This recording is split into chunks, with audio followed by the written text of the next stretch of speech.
everybody, and welcome back to America's Real Estate Show. We are so excited and grateful that you are here with us today. If you are new, welcome.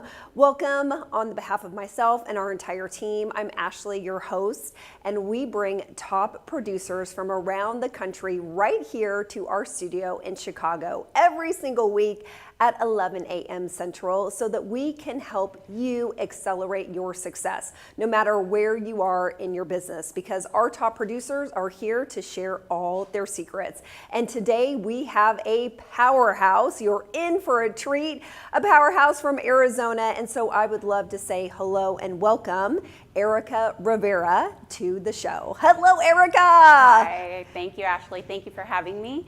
It's a true blessing and an honor to be on a big stage such as this show. And I do want to give a quick shout out to everyone in Yuma, Arizona. I'm extremely honored, and I've just been showered with love and support. So yes, thank you. Shout out to Yuma. I love it. I know Thank you you. were getting so much love on social media before the show, which Yes. we're so grateful for, and absolutely. so excited that they are tuning in. So before we dive into our conversation, which I cannot wait for, by the way, you are such a fascinating person, so I'm very excited for everyone to get to know you. I want our audience to hear just a little bit about what you have accomplished in a very short period of time. So I'm going to read off just a couple of achievements. I know sometimes this can feel like a little awkward, but go with it. You've earned it, girl. So if you can believe, I just want this to sink in. You are a $100 million top producer, and you have never paid for one single lead. That's correct. That in and of itself is amazing. You've been recognized for being in the top 5 agents in Yuma County for the last 5 years in a row. That is tremendous. You've been Agent of the Year for 2 years in a row. Yes. You've closed over 400 units in your career, and last year alone, you closed more than 50 units.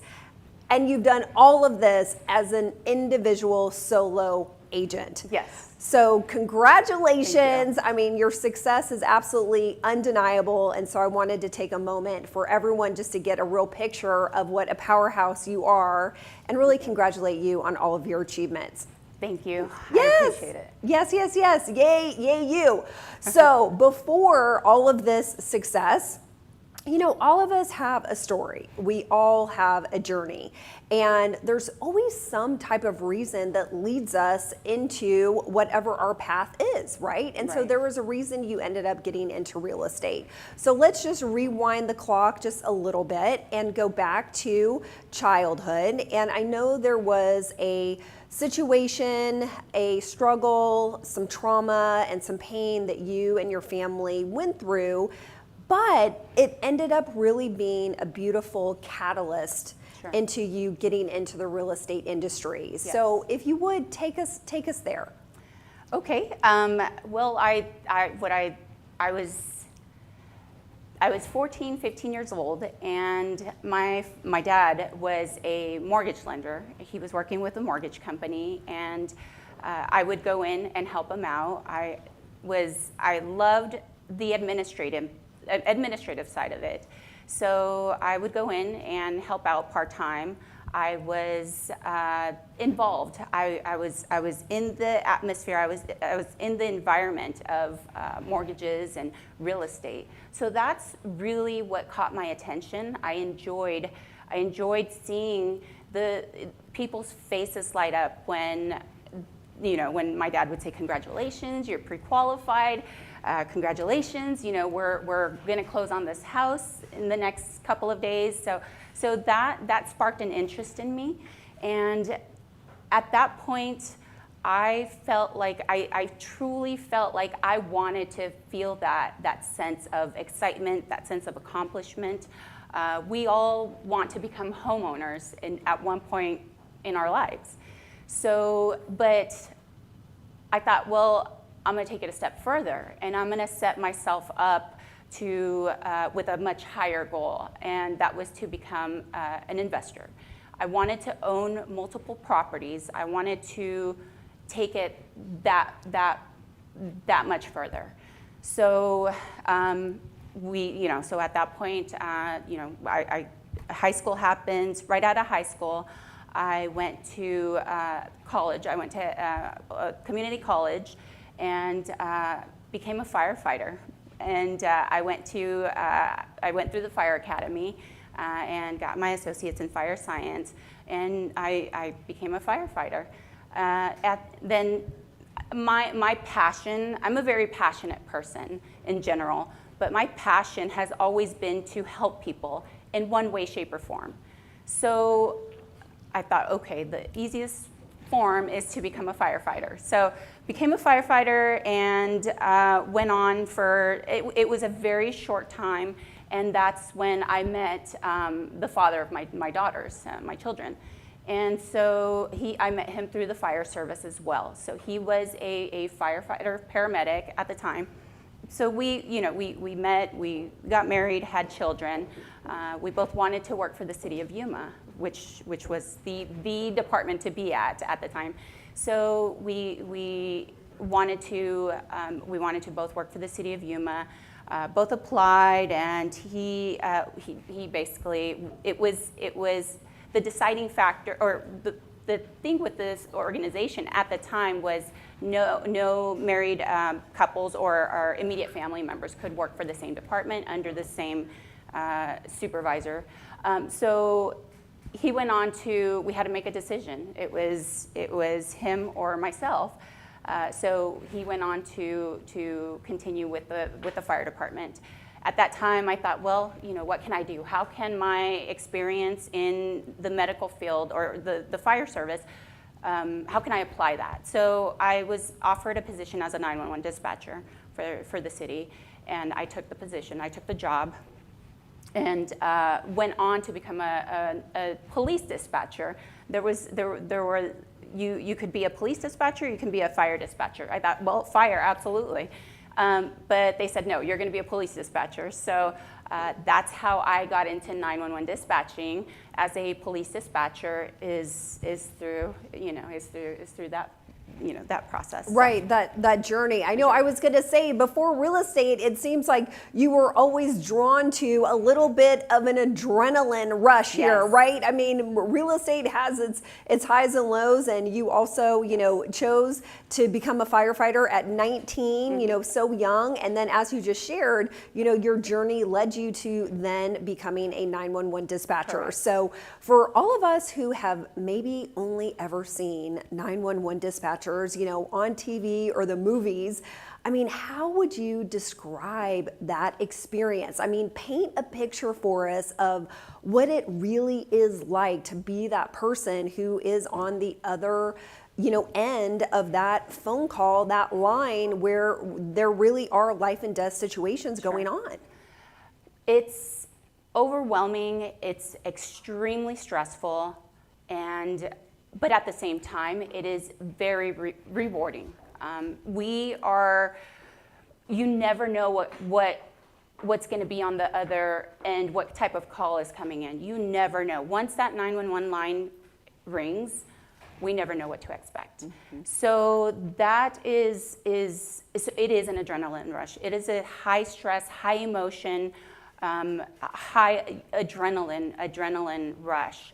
So it is also a very, very rewarding career. It's very difficult high turnover, high burnout, very emotional job, and not many can do it, but the few that do have the strength to become a 911 dispatcher and remain as one are far and few in between. I mean, as you're talking, I'm thinking to myself, I can't even imagine just the mental and emotional toll that it could take on you. Yeah. And so can you think during that time, was there anything in particular that you did just to help yourself stay centered? Stay mentally and emotionally just centered and neutral, because every day that you went in to do that job, that switch had to go on, right? Yes. That particular side of your brain. So what did you do just to kind of take care of yourself so that you were always, 100%? So we do have, as first responders, anyone in the medical field, anyone in the law enforcement field, and in military, anyone in a high stress position, we tend to have the support. We do have good support services out there, employee assistance programs.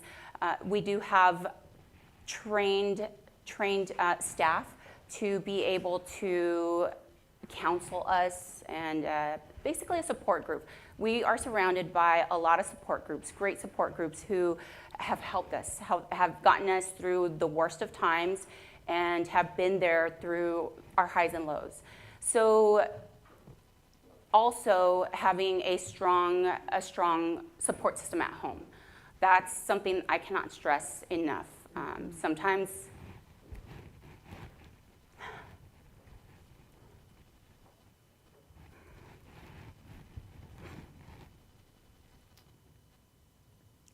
Sometimes we have it, and sometimes we don't. Thank you so much for sharing. I know it's so hard. It really is. It takes a toll on you, and this business does too. And I just want to thank you so much for sharing your heart and your vulnerability. That's what makes this time together so special, and for everybody who's watching. So thank you so much for really going on this journey with us today.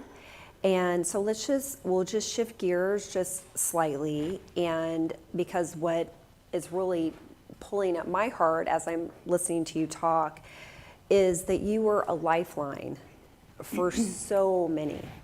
And I think it's so beautiful to think about your journey and how you really have continued to be that lifeline for so many. You know, now it looks like clients. Yes. Now it looks like people on your team that you're coaching. So let's just talk about one of your teammates, Crystal. Sure. Shout out to Crystal. She gave me permission to share this with you, and I think this is a perfect time. Okay. So she really now I'm going to start crying. I swear every show I start to cry. So she wanted me to share with you, Erica, thank you so much for the confidence you've given in me, for always being there for me, and for investing in my success. I want to approach things the right way, and you've given me the confidence to know that I'm on the right track. So whenever I'm stuck, I always ask myself, what would Erica do in this situation? And that is so perfect and beautiful for what we're going to talk about today, because we are just going to run through some different examples and scenarios that you've experienced in your business to really correlate what you experienced and learned as a 911 dispatcher, you know, truly dealing with life or death emergencies, and then how that has translated into dealing with real estate emergencies, right? So let's just kind of get things kicked off with talking about high emotions. Sure. And I know that as a 911 dispatcher, there were skills that you had to acquire to really de-escalate situations. So can you think of maybe a time when you helped navigate through a different types of situations and scenarios where the emotions were running really high and things were feeling like they were going to go sideways? So real estate, and for anyone new in real estate, for anyone who wants to get into real estate is just as high stress.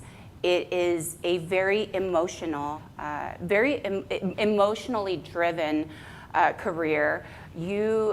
When people, people joke around, as realtors, we wear many different hats, right? We're therapists, we're counselors, we're babysitters, we're everything, right? It is exactly true. It is very true. And when we are working with people's biggest financial assets, it's a very emotionally charged time in people's lives. So we have to empathize with them. That's important, is to understand their current situation. And so I've had a time, and I can, there was a time where I was appointed by the court to represent a couple getting divorced. It was a divorce listing. And of course, it's already, we're going into something already extremely emotionally driven, and husband and wife couldn't decide on a real estate agent, which real estate agent to use, so the judge chose one for them. So we're already, it seems like, starting on a bad note. So I met with the husband first, very cordial, very polite, signed the listing agreement, and said, "Erica, just get me out of this house." So I said, "Okay, no problem." And then when I went to meet with the wife, who was still living at home,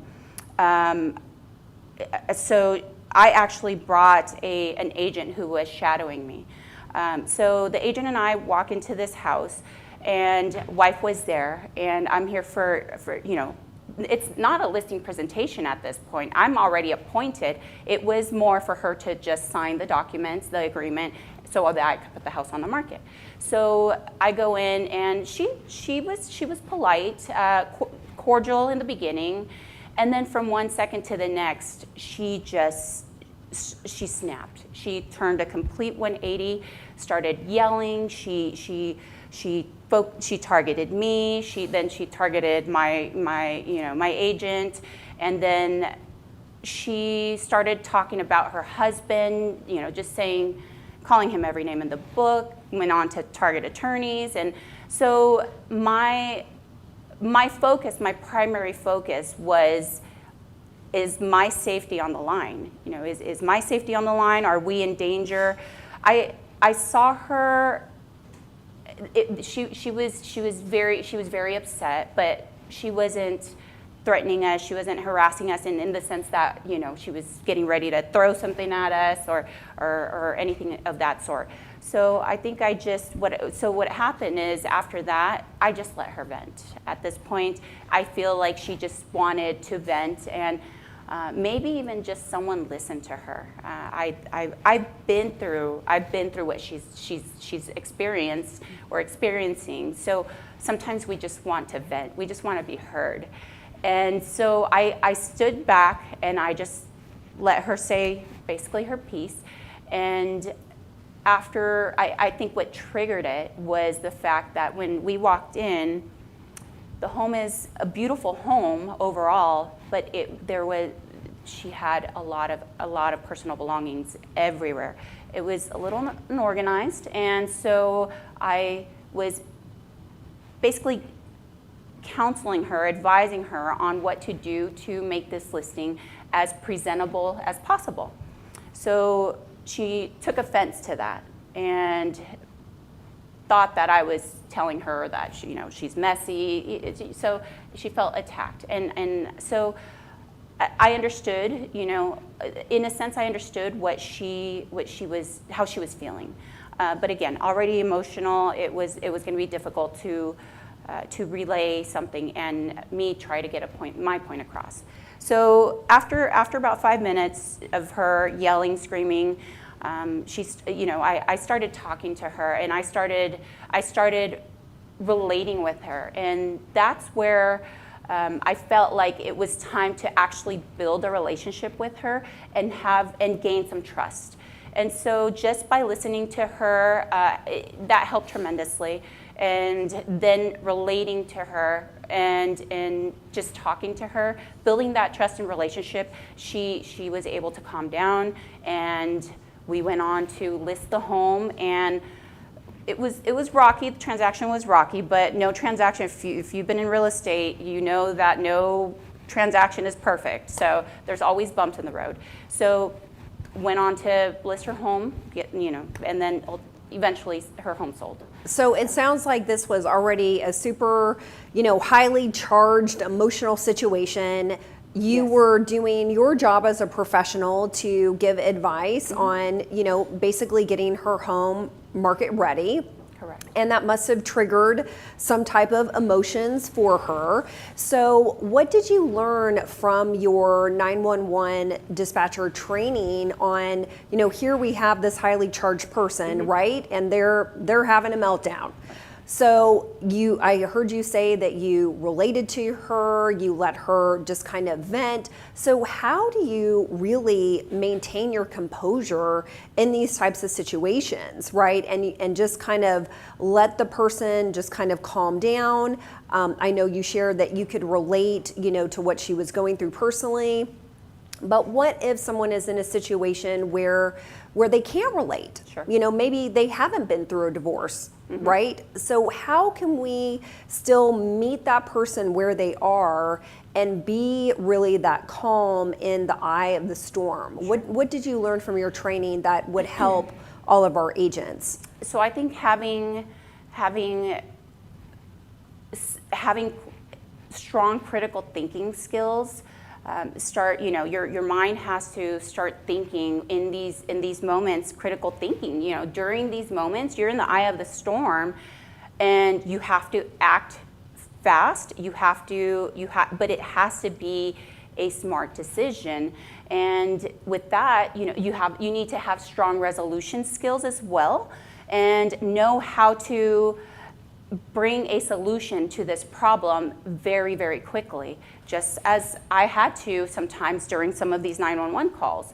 And at the end, you just have to have common sense. Without common sense, you won't have strong resolution skills, and you won't have critical thinking skills to be able to apply to these resolutions that you're trying to bring when you're in a high emotionally driven situation. Mm-hmm. And so, do you ever, I don't know, are there any little tricks that you have? Like, do you ever count to 5? Do you ever decide, that you're just going to give the person some space and say, what, I think that maybe, I should just give you a minute, and maybe you walk into another room? Are there just some little techniques that maybe we can share with our agents that can help them really kind of regain some calm and control in a situation that really might be going sideways when someone is just having a complete meltdown? So I personally learned, and this, it just goes back to ancient times. It just take deep breaths. I've learned that if I usually close my eyes and take 3 deep breaths, and I basically bless and release, inhale the blessings, release the negativity. So doing that helps me out tremendously.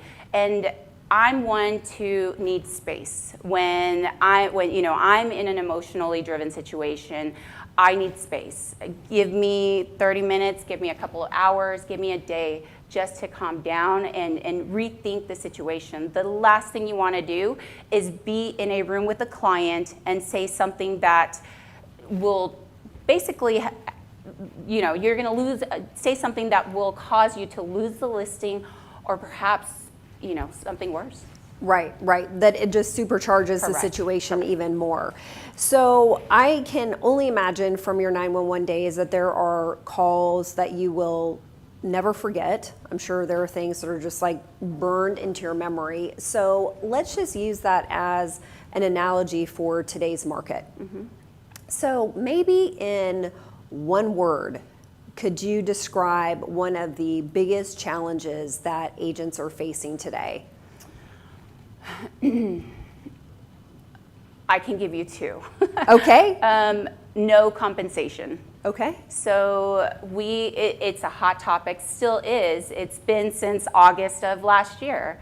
So now we have to have, our negotiation skills have to be top notch. If you're not practicing your negotiation skills, you will not get paid, basically.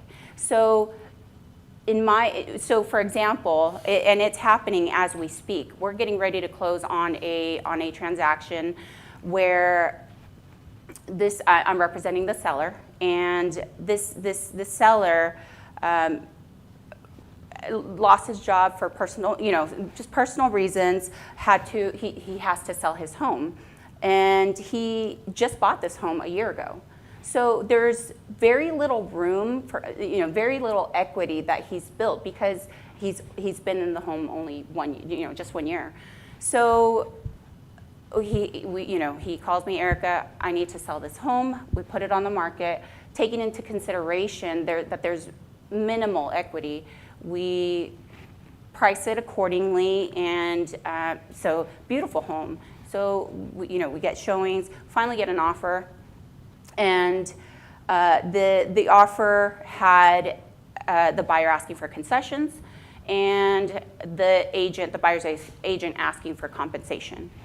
So we have the funds for concessions to provide to help the buyer get into this home, but there's not enough to pay the buyer's agent a compensation. So I present the offer and we run numbers, and there's no money for compensation. So at this point, the agent I'm working with, extremely experienced, very skilled. She and I get together and have a meeting of the minds. So I said, how can we help your buyer and how can we help my seller? Because again, remember, what we signed up for is to provide the best service possible to our clients. We should and we will have their best interest at heart. When I take on a client, I'm very passionate about these clients. I will do everything I need to provide the service that they hired me to provide. I've said this before. We are here to serve our clients, not just to collect a paycheck or commission. We are here to serve them no matter what. Mm-hmm. So, what I hear you saying is you really took a moment to figure out what is the win-win in Correct. This situation. So, again, if we were just to compare it to your training from your 911 days, how do you feel like your experience from that career has helped you today in working with other real estate agents to find the win-win, to find the solution to the particular challenge? Because some agents might not have. They might not have gone that extra mile. Sure. So what can we teach today that would help them to just stop and figure out, okay, there's always a solution. There's always going to be a solution to every problem. So when I met with this agent and we discussed a strategy, so we ended up because she's also a skilled agent.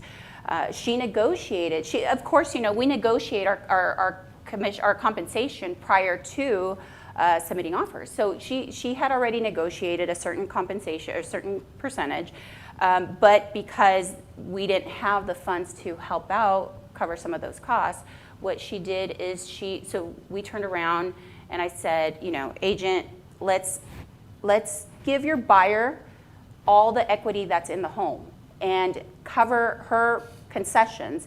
Basically, let's do what we can to get her into the home. Let's give her what we have, and in turn, negotiate that will allow her, your client, to pay for your compensation. So that's what we did. All we did was we moved the funds around. It was plain and simple. However, a lot of agents, especially newer agents, are afraid to have that conversation with their clients. And that's one of the issues that I see come up a lot with a lot of newer agents, is that they're afraid to come back and negotiate their compensation. And you are going to get paid based off your level of service. The amount is all depending on the level of service you provide. If you are providing that 5-star service, your clients are going to see that. Pour your heart into it, and that will reflect, and that will help you build that trust that you need, and in turn, they'll be able, they'll feel confident paying whatever it is that they feel you're worth. And so what do you think is the best way for our agent community to really get better, with these different types of negotiating skills? to continue to improve? Maybe if they haven't been through that type of scenario, right? How can they really learn so that when they're presented with these types of situations, they know how to be strategic? Because that's really what it's all about, right? When you're in that situation, now you need to know how to respond to get to the win-win. So what would you suggest? How can they do that? Well, I always tell for example, I tell my team, a good leader will make you believe in them, right? We as skilled agents, our job is to help, right? So they believe in themselves. When someone's wanting to buy a house, they're going to believe, they've gotten to that point where they believe in themselves enough to come to you and buy a house.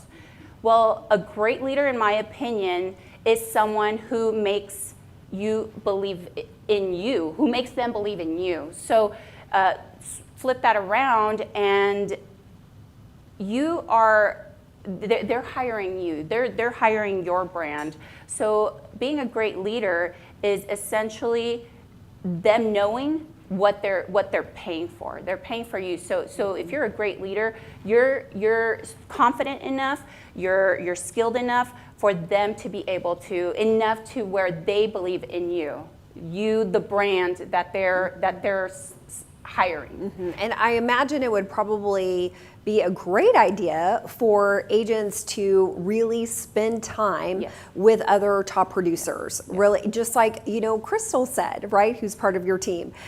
You spend so much time really role playing, with your team. And so I would think that hanging out with some other top producers and shadowing them and really watching them and not being afraid to ask for advice, right? Absolutely. So if you find yourself in a certain situation, don't be afraid to reach out and ask someone else who maybe has been through that, so they can share how they maybe came to a resolution. When I became a real estate agent, I didn't know that I had the option to join a team. I never knew that was an option. No one ever told me that. So I come in as a fresh agent and just trying to, I did go over all these documents over and over and over again to familiarize myself with our purchase offer, our contracts, legal documents. But it is who you surround yourself with that is going to make or break you. I have at one point plateaued in my career. I feel I've plateaued, and I don't feel the drive, the emotion, the excitement. So once I realized that I plateaued, I felt the need to go out and surround myself with bigger people than me, bigger, more powerful, stronger, smarter people. So that's where I'm at right now. And I'm in a room full of powerful agents, strong agents, agents smarter than me, agents who know more than me. And that's a true honor and a blessing, is to be surrounded by extremely powerful top producers. I always walk out of a room wanting to pick up something. I'll learn something new every single day, and you're not going to be able to do that without having that support system, that group of people who will teach you these little things, such as learning your negotiation skills, learning what this means in the contract. So always strive to grow. That's the only way that we're ever going to be able to achieve success. Yes, I know something that we love to say around here is collaboration over competition, right? It's all about the collaboration. For sure.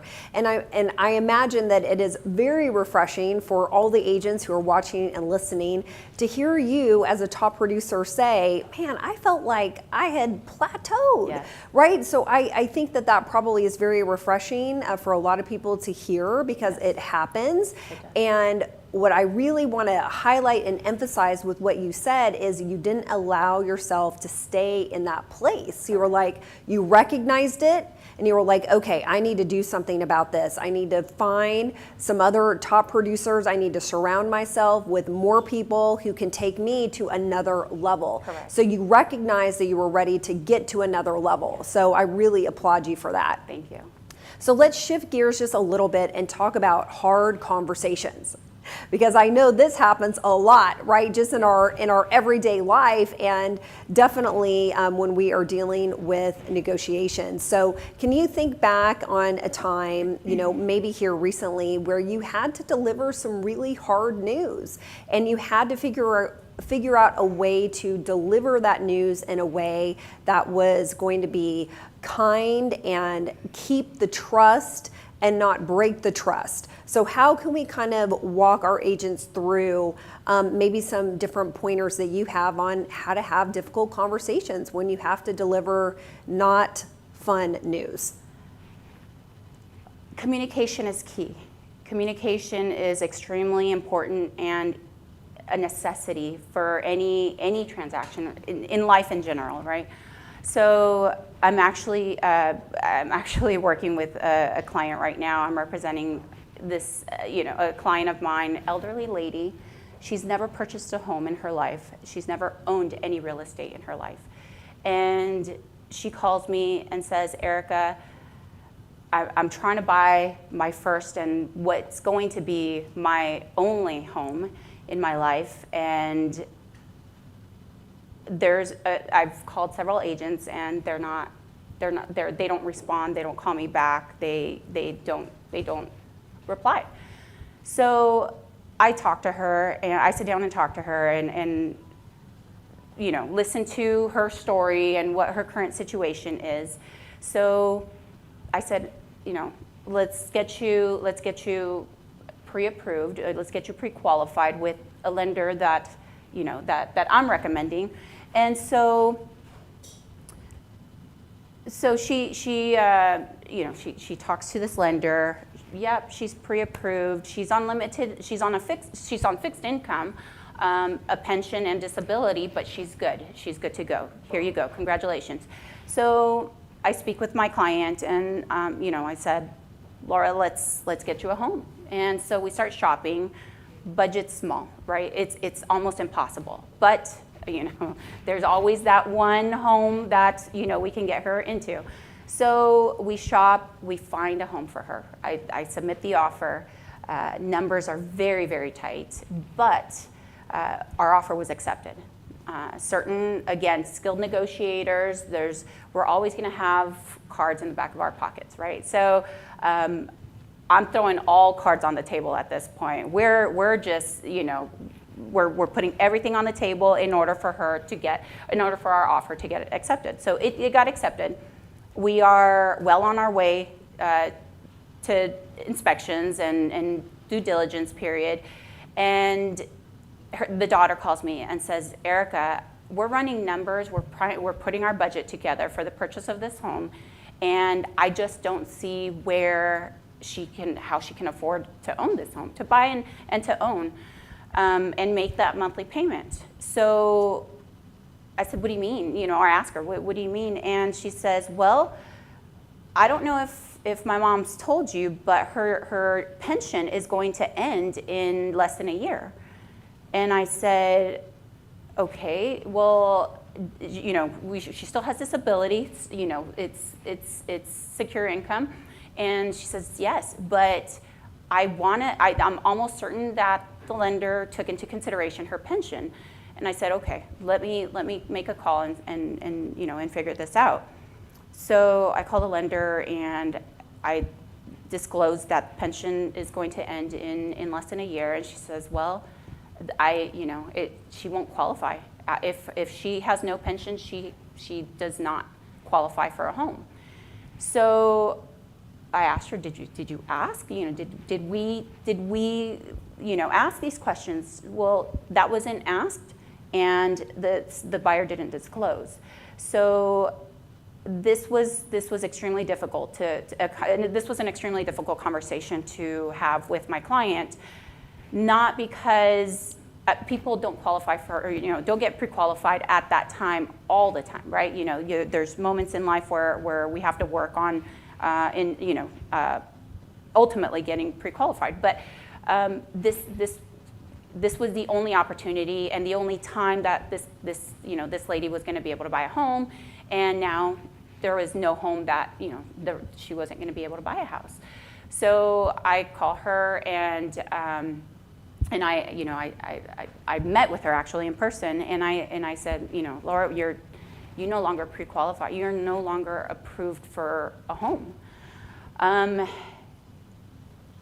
This was going to be her only home.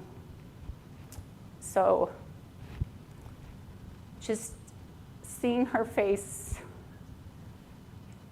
just the face of disappointment, just hurt, and almost like she felt like she felt like a failure, is what her daughter said. So it was very tough. The news had to be delivered, but again, there's a solution to every problem. And so I said, Laura, you don't qualify for this house, but let's get you into something. You need a roof over your head. And so we shifted focus on something much smaller, and she also now has to rent space, but at least we were able to get her into something with a roof over. We got a roof over her head. So she is now back under contract and buying something very, very small, but she's extremely, extremely grateful and happy. And as agents, we should never give up on our clients. Where there's a will, there's a way. Yes. And so it's important to really have their best interest at heart. So I heard you say a couple of things, in that example. It sounds like you took the time to have a conversation with her in person. Mm-hmm. That's number one right there, to deliver that type of news. And what I really find so beautiful is that there is absolutely no quit in you at all.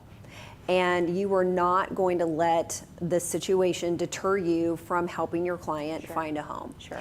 And a lot of agents at that point might have.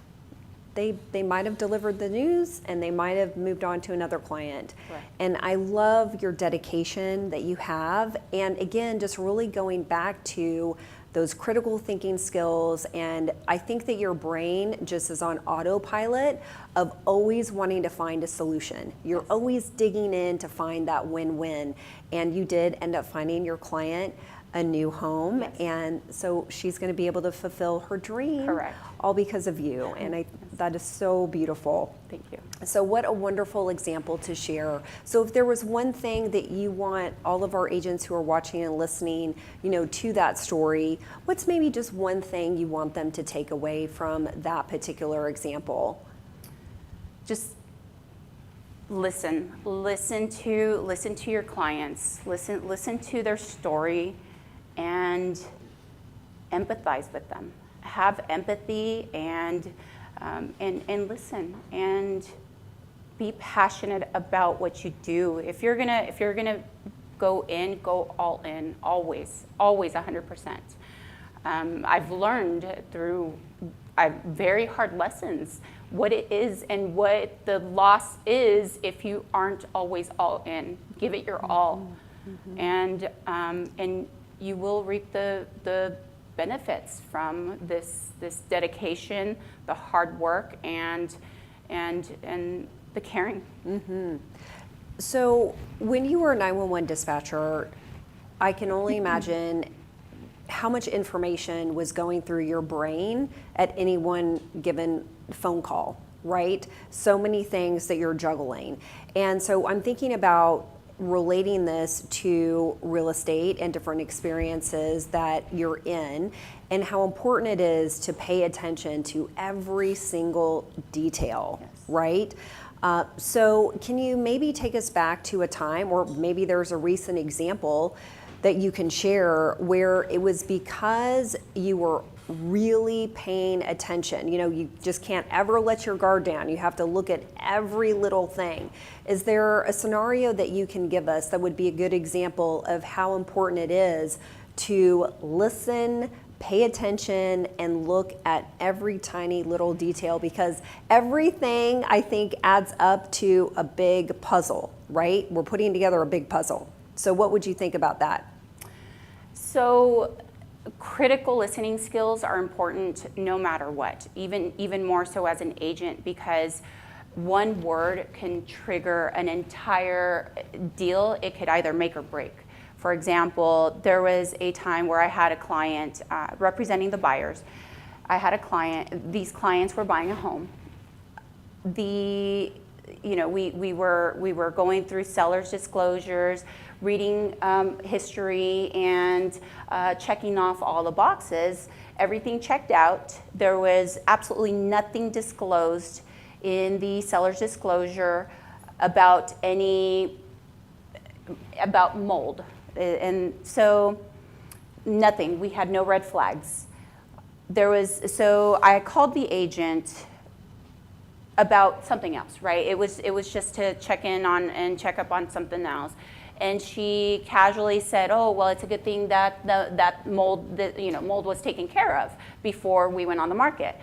And of course, we as agents, we always have a million things going on. And so if we're on the phone, we may not be paying close attention to the conversation that we're having, especially if it's not a conversation that we need to focus on. And so as a 911 dispatcher, I was trained to have split listening skills. And we're trained to hear more than one thing at once. So of course, I'm on the computer, I'm watching something else, and then I'm listening to something else, and I'm listening to this agent. The only thing, the red flag, the trigger keyword was mold. So I stop what I'm doing, and I ask her, what do you mean? What did you say about mold? And she said, "Oh, there may have been mold prior to us listing, but it wasn't confirmed. It was cleaned up. Whatever it was cleaned up."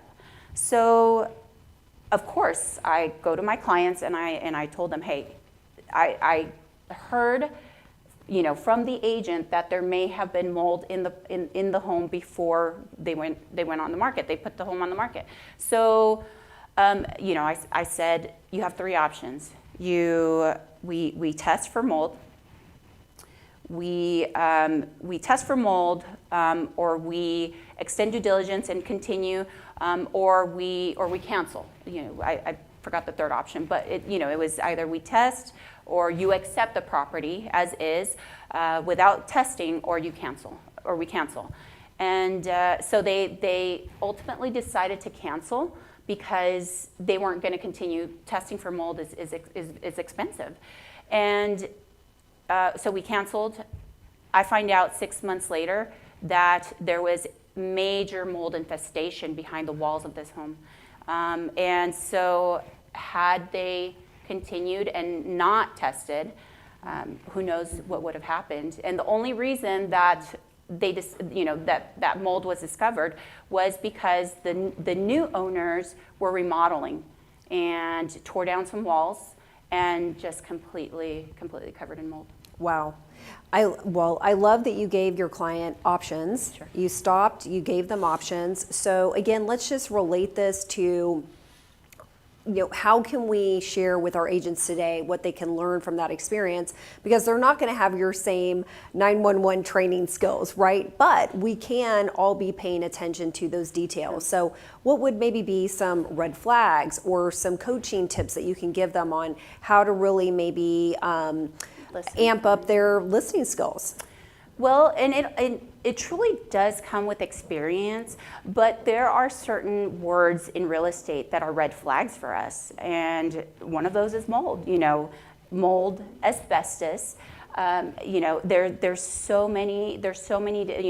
Water damage. So there's so many key words that will trigger red flags, and listening, paying attention, and just simply investigating, doing the proper the proper inspections, due diligence, use your due diligence period to the fullest extent. I mean, there's certain deals where day 1, day 2, we're good to go. But if you have 10 days, if you have 15 days, max those out and read your seller's disclosures carefully. And in turn, also talk to the agent, have a conversation with the agent representing the seller or the listing, and try to figure, have that conversation. What do you know? What do you know about this house? What has your seller told you? Because all of these things, and that's exactly what happened. This agent just so happened to have had a conversation with her clients that there may have been mold in the past. And had she not had that conversation, and had she not told me about it, we would have been in what could have been a potentially large problem, health, safety, or something maybe worse. So how about what I'm going to call code red days? Like, we all have code red days, right? Where we feel like we have just a million things coming at us. There are people coming at us, there are things coming at us, and how do you figure out how to remain calm and prioritize? Because I think that's probably a big one. We all face this in our everyday life. What did you maybe learn from your 911 training that can help all of our agents who are watching and listening today figure out what to do on these code red days when they're just feeling so overwhelmed? Mm-hmm. How can we keep ourselves in a state of calm and not go to that overwhelmed place?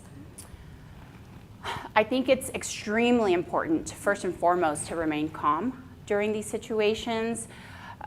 Although answering 911 calls and taking real estate or working with real estate, it completely different. Time is of the essence with 911, but you have a little bit more time to work on the problems you're having, with any real estate deal. And again, common sense. For example, as a 911 dispatcher, I get a call about a burglary in progress, right? There's someone breaking in, I get a 911 call, someone's breaking into my car, or someone's breaking into my house. That's a priority, right? We have to send officers, we have to dispatch officers immediately. Versus I get a call on 911, someone broke into my car 2 days ago. Send someone out here right now. Okay, well, who's gonna have law enforcement respond first? The in progress or, a delayed burglary. So it's the same with real estate. I get a call, and this has happened. This is a true story. I get a call from a neighbor and says, I saw your sign out in the yard, in my neighbor's yard, and there's water coming out of the front door, from the front door. And so, it's a vacant listing. My client's gone, moved out, the home is vacant, and there's water coming out of the door. And so at the same time, I have a client extremely upset, very upset that they have not received their home inspection report. And they want to look at their home inspection report right away because they're worried that something may be wrong with the house, and they want that report. And it's been 24 hours. So like I said, I have a house flooding as we speak, and then someone calling because they're upset about the home inspection report, delayed home inspection report.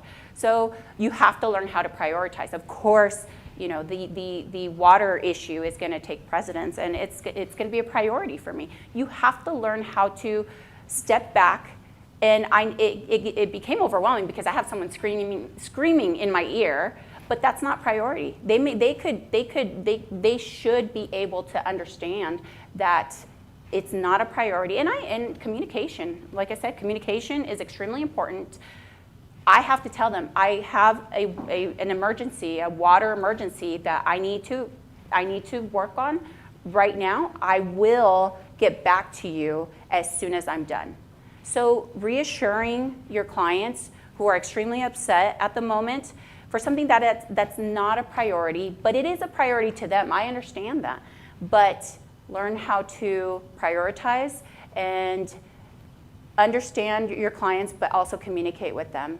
And do get back to them. Follow up with them. If you're going to say that you're going to call them back, call them back. So that's Yes, extremely making important. sure that they feel like they're heard. Correct. And that you are going to be taking care of it and walking them through, leading them down that path where you want them to go. So that's great advice. Okay, so don't go anywhere. I can't believe our time always goes so fast. I could sit here and talk to you forever. I know it, but I would love to take a quick mortgage minute because there are always things that are going on in our market right now that we need to know about. So what I'm gonna do is I'm gonna welcome to our show a 30-year veteran in the industry who's gonna give you some phenomenal advice. So please say hello to Miss Irma De Leon.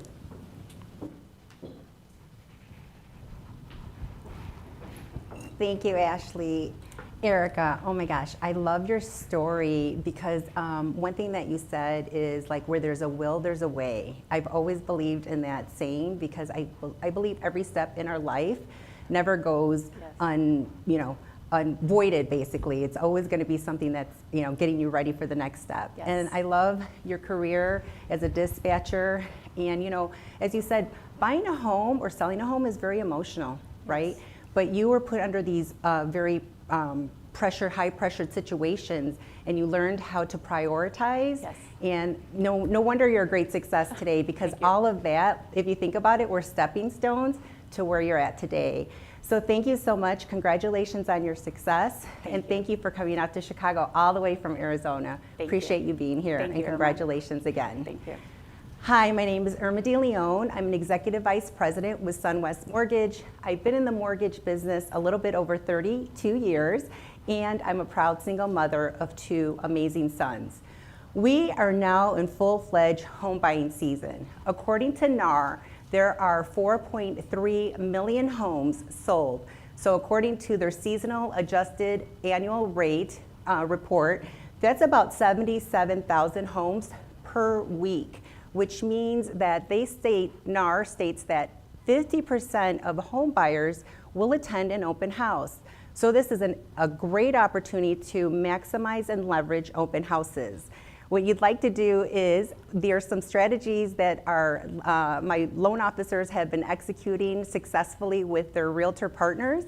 So here we go. First strategy would be with Tricia Turner, which she shared with us her 25-10-4 method, and it's all about conversations. So she shared on her episode 10 conversations that you'd like to have to the right of the open house and to the left of the open house, and then going across the street and doing 20 conversations.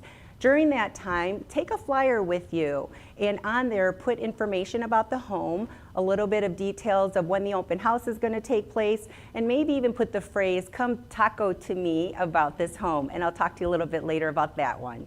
Second, you'd want to utilize Robert Cedinho's strategy on social media. Showcase the home. Use technology with a drone or showcasing the home inside the property itself to get people intrigued about that open house. And then third would be going back to that taco to me about this open house coming up. Why not have a open house experience where you can have a taco truck outside of the open house as people are attending, give them like a little ticket to go get a free taco for attending the open house. If you found these helpful, by all means, give me a call or DM me at my social media of Instagram of Mortgages by Irma. That's MORTGAGES by BY Irma, IRMA, or follow me. I'm happy to send these strategies over to you along with more, and my team is here to help you along the way. So here's to your continued success, and don't forget to thrive in 2025. Have a great day.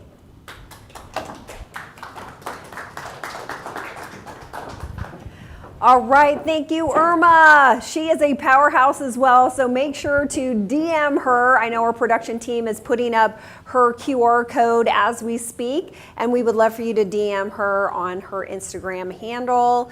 And she and her team would absolutely love to help you with anything that's going on in this market. So we're going to wrap up. I mean, I can't believe that, like I said, the time always goes so fast. But I would love for you to share with us. I know know there's some, podcasts or some books, there's some things that have really helped you in your career that I know you really wanted to mention and give a shout out to our agents today as tools that they can use as well. Sure, absolutely. So I'm not afraid to grow. Right? So continuing your education, your professional growth, personal growth is always something that I highly recommend. There's this saying, this quote that I have taken with me for many years, and it's, "I have loved the stars too fondly to be fearful of the night." So I'm not afraid I've experienced so much that I'm not afraid, right? I'm just going to go for it. Let's just go. So continuing your professional growth is key to becoming a top producer, a skilled negotiator, and you're only going to manifest that to everyone around you. And so there's one podcast that I absolutely love, and that's the Brian Buffini. Very, very popular real estate coach. He's extremely knowledgeable, and I love that he gives you tidbits, right? We can only take in so much. So, his podcasts are usually between 5 to 20 minutes, but he gives us so much information, great information. So I highly recommend Brian Buffini for a podcast. And then one of my all-time favorite books is by David Goggins, Can't Hurt Me. Love the book. It is so inspiring. David went from poverty to taking on having depression, and then ultimately, and so many failures that only made him stronger and ultimately made him a successful speaker and award-winning athlete, and he's such an inspiration. And what would you like to say to everyone watching and listening, just maybe your one key life lesson that you want to send everyone away with today?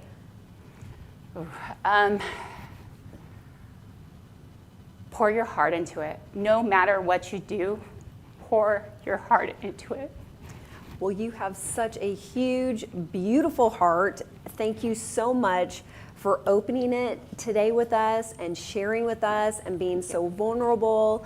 It was absolutely beautiful, and I know everyone who watched today has learned so much from you. And so I would love for our production team to put up your Instagram handle. We have a QR code so that all of our agents, our community can DM you. And I know that book that you mentioned by David Goggins is so special to you. You even mentioned that you would love to maybe even give digital copies away. So if you DM Erica, she might give you a digital copy to that book, because it has had such a profound effect, on your life, that you really would love to pass that on and share that with others. So thank you. I mean, that's just another example of your beautiful, generous heart to anybody that you meet in your life, and your clients and your team are so lucky to have you. Thank you. Thank you so much for being with us on the show today. I have loved our conversation, and I had a million other questions that I could have asked you. So thank you so much. And we're going to close out today, and I want to just remind everybody to follow us on Instagram, America's Real Estate Show, as well as our YouTube channel. Those are the two best ways to know who our next top producer is, who will be joining us here in our studio in Chicago. So for now, we're going to say goodbye, but we are going to be excited to see you on our next episode. So check out our YouTube channel and America's Real Estate Show on Instagram. I'm Ashley, and bye for now.